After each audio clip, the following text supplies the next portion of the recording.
आणि वारंवार अनधिकृत बांधकाम यमपूर्व विभागामध्ये मोठ्या प्रमाणामध्ये सुरू आहे. त्याला जबाबदार पूर्ण यमपूर्व विभागाचे इमारत कारखान्याचे अधिकारी, ward officer, MC, Mumbai commissioner आहेत. वार्ड क्रमांक 138 मध्ये आता 100 कामं इनलिगल चालू आहेत. वार्ड क्रमांक 134, 35, 36 मोठ्या प्रमाणामध्ये बांधकामं चालू आहेत. तर तिथलचे अधिकारी करतात काय? शिवाजीनगर मानपूरमध्ये टीबी कॅन्सरचे पेशंट खूप वाढलेले आहेत. एका साईडला तुम्ही बघितलं तर आरएमसी प्लॅन, दुसऱ्या बाजूला एसएमएस कंपनी, डम्पिंग. त्यामुळं कुठंतरी इथं राहणाऱ्या लोकांच्या जीवाशी सरकार खेळतं का, हा पण प्रश्न निर्माण होतो. जेव्हा तुम्ही तक्रार करतात की हे इलिगल स्ट्रक्चर G+4, G+3 सुरू आहे, त्या पाठीमागं काही कॉन्ट्रॅक्टर असतं का अधिकाऱ्यांच्या पाठीमागे, आणि त्याला सपोर्ट करतात, पैसे घ्या, त्याला शांत करायला? नक्की असा सर्व प्रकार चालला. नमस्कार, जय महाराष्ट्र. आज आपलं CA न्यूज पॉडकास्ट स्टुडिओमध्ये महाराष्ट्र नवनिर्माण सेनेचे नेते सतीश वैद्यजी भेट देण्यासाठी आले आहेत आणि त्यांच्या संगती आम्ही काही प्रश्नावर चर्चा करणार आहेत. तर बघा पूर्ण सविस्तर सतीश वैद्यजी काय म्हणत आहेत. एका सरकारी जे अधिकारी असतं त्यांच्यावर लोकांची सेवा आणि लोकांना मूलभूत सुविधा कसं पुरवू शकतात त्यासाठी BMC अधिकारी असतं, महाराष्ट्र शासनाचे अधिकारी असतं, ते 24 तास काम करत असतं. पण माझ्या कालचं जे क्लिप होतं त्या क्लिपमुळे BMCचे जेवढे अधिकारी आहे, वार्ड ईस्ट, वार्ड ऑफिसर असू द्या, अन्यथा आणि कोण, सर्व अधिकाऱ्यांच्या झोप उडालेली. कारण काही त्याच्यामध्ये एक अधिकारी एका महिला संगती बोलत आहेत की डबल मलाचं किती पैसे होऊ शकतात, काय होऊ शकतं, ते सगळे क्लिपमध्ये तुम्ही बघितलं असेल. पण आपल्यासोबत ह्या विषयासाठी महाराष्ट्र नवनिर्माण सेनेचे नेते आणि चर्मकार संघाचे अध्यक्ष पण आहे सतीश वैद्यजी. सतीश वैद्यजी ह्यासाठी काही आंदोलन केलं, साखळी उपोषण तरी पण केलं, त्यानंतरही त्यांच्यावर गुन्हा दाखल करण्याचा प्रयत्न केला गेला. पूर्ण ह्या संदर्भात सतीश वैद्य संगती आपण बोलूया. सतीशजी काय सांगणार आहे? तुम्ही महाराष्ट्र CA न्यूज चॅनलच्या स्टुडिओमध्ये आहेत, काय सांगणार आहे? विषय असा आहे की महानगरपालिका करते काय? वारंवार जे समाजसेवक आहेत, कार्यकर्ते आहेत, ITI कार्यकर्ते आहेत, वारंवार अनधिकृत बांधकामाच्या तक्रारी करत असतात. पण महानगरपालिकेचे अधिकारी बघून नाही बघितल्यासारखे करतात आणि वारंवार अनधिकृत बांधकाम यमपूर्व विभागामध्ये मोठ्या प्रमाणामध्ये सुरू आहे. त्याला जबाबदार पूर्ण यमपूर्व विभागाचे इमारत कारखान्याचे अधिकारी, ward officer, MC, Mumbai commissioner आहेत. आत्तापर्यंत मी 200 इनलिगल कंस्ट्रक्शनचे कंप्लेंटी केलेले आहेत. Ward officer Ashwini Bhide madam, त्याच्यानंतर DMC नांदेडकर मॅडम यांना कळवलेलं आहे आणि पत्रव्यवहार पण केलेलं आहे. पण तरीसुद्धा महानगरपालिकेचे अधिकारी कारवाई करत नाही. आत्ता गेल्या आठवड्यामध्ये जेव्हा खूप मोठा पाऊस झाला त्यावेळेस road number 10 plot number 24J1 हे घर पडण्यासारखं झालं. तर त्या टायमाला वार्ड ऑफिसर उज्ज्वल इंगोले साहेब होते. त्यांना मेसेज केला, त्यांना त्याचा फोटो पाठवला, त्यांनी रिप्लाय नाही दिला. नंतर DMC मॅडमला पाठवला, त्यानंतर उपमहापौर संजय गाडींना पाठवला, अश्विनी भिडेंना पाठवला. मग त्यांनी कारवाई चालू केली. जर ते घर पडलं असतं बेंगणवाडीमध्ये तर कमी कसे पण 7-8 लोकांच्या जीवितहानी झाली असती. पण ते मिनी सतर्कतेने महानगरपालिकेला पोलीस स्टेशनला कळवल्यामुळं जी घटना घडणारी ती टळली. त्याच्या 2 दिवसानंतर वार्ड क्रमांक 135 मध्ये एक घर पडल्यानंतर तिथं 7 लोकांचा मृत्यू झाला. त्याच्यामध्ये सर्वात दुर्दैवी घटना अशी झाली की लहान पोरांचा मृत्यू झाला. तर महानगरपालिकेचे अधिकारी आणि कलेक्टरचे अधिकारी जेव्हा तिथं इनलिगल कंस्ट्रक्शन होतं तर करतात काय? का स्वतः महानगरपालिकाचे अधिकारी इन्व्हॉल्व आहे? कारण काही जेव्हा हे काम होतो, डबल मला, ट्रिपल मला, G+1, G+2, G+3 जेव्हा स्ट्रक्चर बनतात तेव्हा त्या टायमाचे AE असतं, त्यांचं काम आहे ना की हे जेवढं बिल्डिंग फॅक्टरीच्या माध्यमातून यांच्या एरियामध्ये काम चालू आहे, त्यांचं परमिशन नाही, काहीच नाही आहे, त्याच टायमिंग जर थोडं कारवाई केलं आणि थांबवलं तर असं घटना घडणार नाही. तुमचं बरोबर आहे. या विषयावर मी महापौर, उपमहापौर, मुंबई कमिशनर यांच्याकडे मागणी केलेली आहे. ज्या टायमाला ते बांधकाम बनत होतं त्या टायमाला तो अधिकारी कोण होता.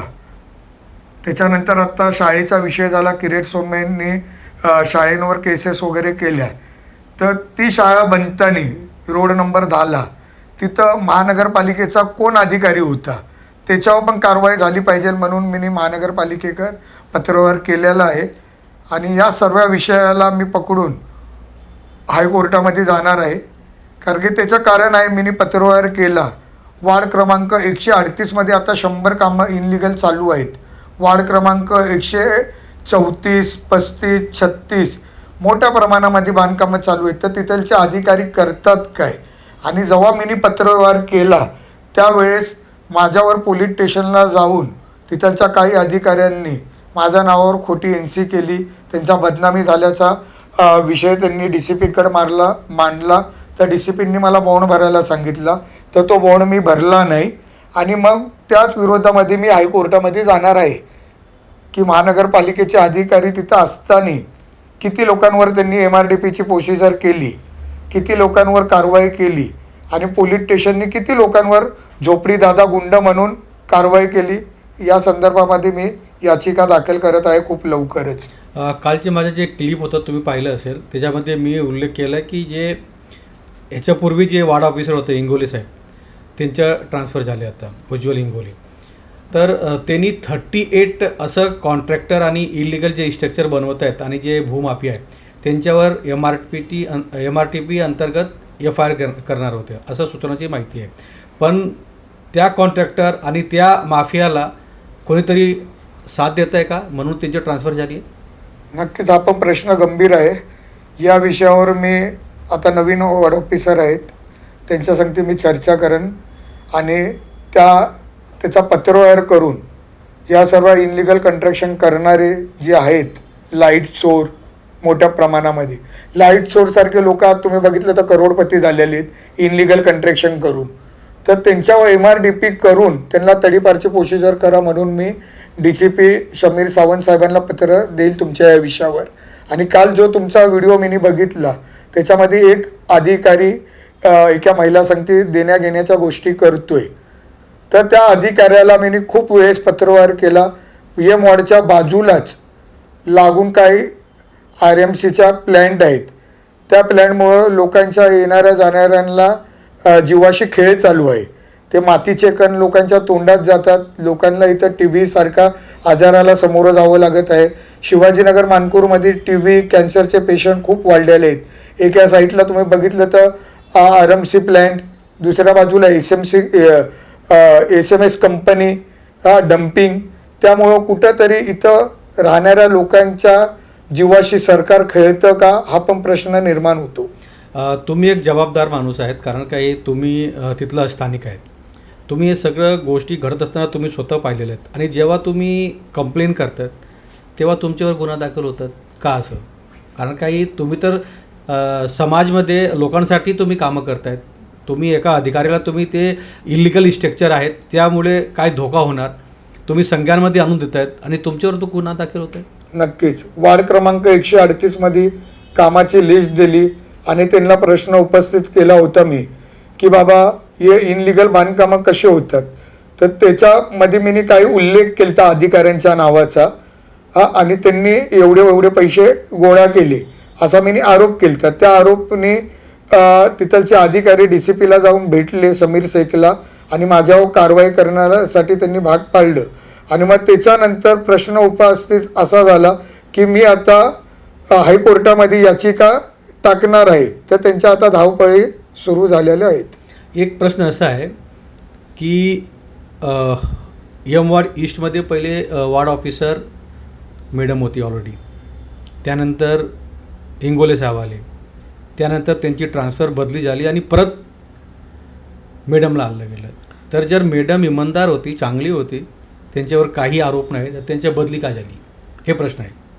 प्रश्न कसा आहे की आता शासनाच्या हिशोबाने ते लोक चालतात. कुठं अधिकारी कमी पडतो या एखादा अधिकारी सक्षम आहे तो नाही, पण एरिया सांभाळण्यासाठी. इंगोले साहेब जे आहेत, उज्ज्वल इंगोले, हे स्वतः 38 लोकांवरती FIR करणार होते आणि FIR होणार नाही आणि झालं नाही पाहिजे म्हणून यांचं ट्रान्सफर झाली का नाही मॅडमला आणलं गेलं. नाही ना, पण आपण आणि तरी काही लोकांनी मला सांगितलं की सूत्रांचे असं माहिती आहे की जे नवीन मॅडम आता इथे आलेत वॉर्ड ऑफिसर, त्यांच्या काही फायनान्स आहे ह्या स्ट्रक्चर जेवढं डबल टिबल मला बनतं आहे त्याच्यामध्ये. आता त्याच्या विषयात आपण सांगता येत नाही कोण काय करतो अधिकारी. आता जिवंत उदाहरणं आहेत. मी ॲप्लिकेशन केलं, महानगरपालिकेचे अधिकारी पैसे घेतात वगैरे, तर माझ्याकडे उदाहरण आहे. ही इमारत उभी आहे, याचं डेमोलेशन का नाही झालं? तुम्ही पैसे नाही घेत ना, तर मग हे डेमोलेशन कसं नाही झालं, याच्यावर कारवाई का नाही केली? हे महानगरपालिकेच्या अधिकाऱ्यांचे कुठं नातेवाईक आहेत का, याची चौकशी करण्यात यावी अशी मी मागणी मुंबई कमिशनर पोलीस आयुक्त यांच्याकडे केलेली आहे. गेल्या जुलै महिन्यामध्ये शिवाजीनगरमध्ये एक स्ट्रक्चर पडलं होतं. त्याच्यामध्ये भरपूर जे घरमध्ये राहणारे लोक होतं ते त्यांच्या काही लोकांचे मृत्यू झाले, काही जखमी झाले. तो विषय मी तुम्हाला सांगितला आत्ता. वार्ड क्रमांक 135मध्ये एक घर पडलं, त्याच्यामध्ये 7 जणांचा मृत्यू झाला. त्याच्यामध्ये सर्वात दुःख असं वाटतं की त्या लहान पोरांचा जो विषय होता, निष्पाप मुलांचा त्याच्यामध्ये मृत्यू झाला, तर त्याविषयी पण शासनाने चौकशी करून पूर्व विभागातले अधिकारी किंवा कलेक्टरांचा, आता माहिती पडली की तो लँड कलेक्टरांचा आहे, तर जेव्हा ते इनलिगल कंट्रॅक्शन बनवत होतं तेव्हा कलेक्टर काय झोपलेले, हा पण मुद्दा निर्माण होतो. जर हे किती महिन्याचा होता तो? 2 माळ्याच्या. 2 महिन्याचा. जर तेव्हा थांबवलं असतं तर हे घटना घडली नसती. नक्कीच, म्हणून आम्ही मागणी केलेली आहे, पत्रव्यवहार केलेला आहे की जे पण अधिकारी होते त्यांच्यावर कारवाई झाली पाहिजे. जर तुम्ही उपोषण केलं होतं 1 दिवसाचं साखळी उपोषण, कशासाठी? तेच इनलिगल कंट्रॅक्शन थांबवा. आज जर तुम्ही शिवाजीनगर मानपूरमध्ये बघितले तर 50-50 फुटाचे कामं झालेले आहेत, जिथं 14 फुटाचं पण परमिशन नाही आहे. सळी या रॅबेट तुम्ही वापरू नाही शकत. झोपडीचं परमिशन आहे. पत्र्याचं घर झालं पाहिजे, खाली कोबा पाहिजे. पण आज तुम्ही बघितलं तर वार्ड क्रमांक 138, 34, 35, 36 याच्यामध्ये पूर्ण कंट्रॅक्शन झालेलं आहे मोठ्या प्रमाणामध्ये, आणि त्याला मोठे मोठे रॉड, सिमेंट, खडी असंही वापरलेले. 50 फूट म्हणलं तर G+4, G+5. हां, G+4, G+5 असे कामं झालेले आहेत. तरी पण तिथलचे जे वार्ड क्रमांक 138चे अधिकारी, वार्ड क्रमांक 138, 34, 35, 36, 37, जसं तुमचं 47 अधिकारी बघून नाही बघितल्यासारखं करतात. तर त्याचं काल तुम्हाला उदाहरण भेटलं. एक क्लिप तुम्हाला या पत्रकार साहेबांनी दाखवली पण, की बाबा कसा पैशाचा व्यवहार होतो. 3 माळ्याचे पैसे किती घेतले जातात, 2 माळ्याचे पैसे किती घेतले जातात, या आतलं काम असलं तर किती पैसे मागितले जातात, रिपेअरिंगचे काम असतं तर किती पैसे मागितले जातात. काल त्याचं जिवंत उदाहरण तुम्हाला या चॅनेलच्या माध्यमातून भेटलेलं आहे. तर ह्याच्या तुमच्या पुढचे नियोजन काय? कारण काही आता तुमच्यावर भरपूर आरोप केले आहेत. तुम्ही स्वतः कोर्टाकडे धाव पण करतायत. ह्याच्या पुढची तुमची भूमिका काय असणार आहे? नक्कीच मला प्रशासनावर विश्वास आहे की ते मला न्याय देतील आणि हायकोर्टामध्ये माझ्याच बाजूने निकाल लागेल. जेवढे भ्रष्ट अधिकारी आहेत त्यांच्यावर 100% हायकोर्ट कारवाई करेल असं मला वाटतं. एक शेवटचा प्रश्न असा आहे की जेव्हा तुम्ही तक्रार करतात की हे इलिगल स्ट्रक्चर G+4, G+3 सुरू आहे, त्या पाठीमागं काही कॉन्ट्रॅक्टर असतं का अधिकाऱ्यांच्या पाठीमागे, आणि त्याला सपोर्ट करतात, पैसे घ्या, ह्याला त्याला शांत करा, ह्याला? नक्की असा सर्व प्रकार चालला आहे. महानगरपालिका, स्थानिक गावगुंड, महानगरपालिकेच्या अधिकारी यांच्या काही राजकीय पुढारी पण आहे याच्यामध्ये. हां, तर यांच्या सहमताने हे सर्व चालतं. आज प्रश्न आहे तिथलचा जो पोलीस स्टेशनचा बीट ऑफिसर असतो त्याची पण काहीतरी जबाबदारी आहे. बरोबर आहे. तुझ्या इथे इनलिगल कंट्रॅक्शन चाललंय तर त्यांनी महानगरपालिकेला ऑफिसर आणि मिल पेशर हे सर्वांना माहीत पडतं की बाबा कुठे काय चालू आहे. पण कुठंतरी या सर्व प्रशासनाच्या मिली भगतनी हा पूर्ण कार्यक्रम चालू आहे आणि त्याला पूर्ण प्रशासन, महानगरपालिका, पोलीस ठाणे या सर्व गावगुंड्यांना मदत करून कुठंतरी आज इनलिगल कंट्रॅक्शनचा धंदा मोठ्या प्रमाणामध्ये चाललेला आहे. आपल्यासोबत महाराष्ट्र नवनिर्माण सेनेचे नेते सतीश वैद्यजी होते. त्यांनी स्वतः सांगितलं की कंप्लेंट केल्यानंतर खोटं गुन्हा ह्यांच्यावर होतं. का होतं बाबा? की हे कोणाचे मृत्यू झालं नाही पाहिजे, कोणाचं घर खाली पडलं नाही पाहिजे, आणि घरामध्ये जे राहणारे लोक आहेत ते सुरक्षित राहायला पाहिजे म्हणून ते कंप्लेंट केलं होतं. 1 महिन्यापूर्वी जी +2चं घर पडलं आणि काही लोक मृत्यू पण पडले, छोटे छोटे लहान मुले पण होते. पण हे अधिकारी तेव्हा करत काय होते? तेव्हा हे इल्लिगल स्ट्रक्चर बनत होतं.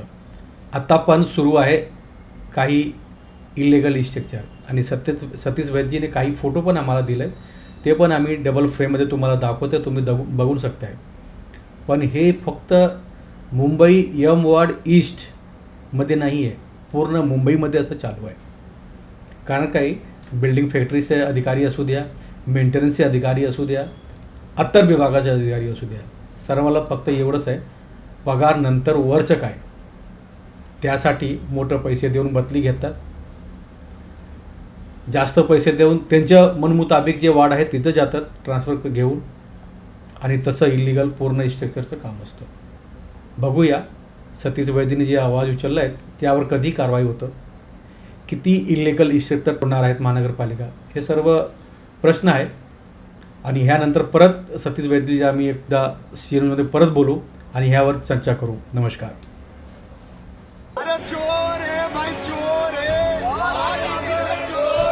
आणि वारंवार अनधिकृत बांधकाम यम पूर्व विभागामध्ये मोठ्या प्रमाणामध्ये सुरू आहे. त्याला जबाबदार पूर्ण यम पूर्व विभागाचे इमारत कारखान्याचे अधिकारी, ward officer, MC, Mumbai commissioner आहेत.